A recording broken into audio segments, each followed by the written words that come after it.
when they're all relocated after the show to live on elsewhere.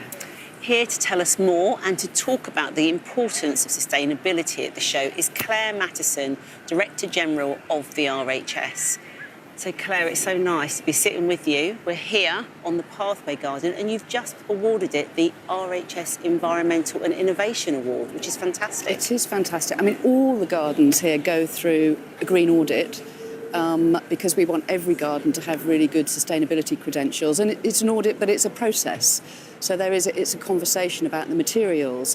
Where are they from? How do we really reduce concrete in the gardens? What's the planting to make sure wherever the garden is at for its forever home, it's the right planting for the right place. Plants for pollinators. How do we make sure we've got plants for insects? Water. If you're going to have water in the garden, how do you make sure that you're not overusing water?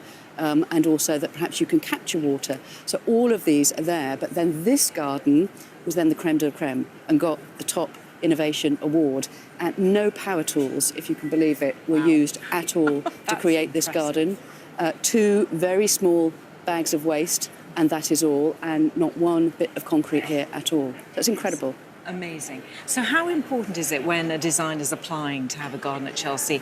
How much do you look at their sustainability? So every garden, as I say, every garden now, and every designer and the construction companies know that this is one of the criteria that we will look at. But we don't want just some not to do it and some, which is why when you come in with your application to do a garden, you have to have thought about the sustainability piece right from the beginning. So new materials are coming in across all of the gardens that you see here at Chelsea.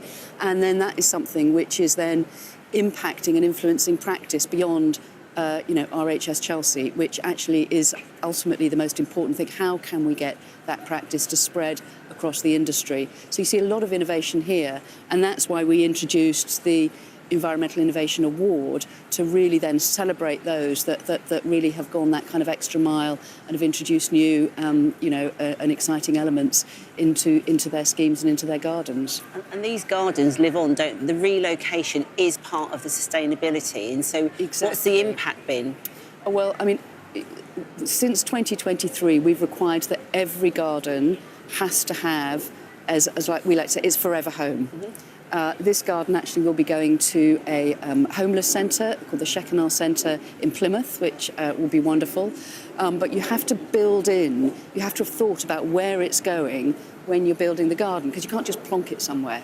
So, so now that has very much the part of the thought process, and the judges will want to understand and through the process what will happen to the garden, after its kind of first stop at Chelsea. Thank you for explaining all of that, Clare, and we can see more sustainability across the show. Yes, wonderful. Thank you. Thank you. Thank you.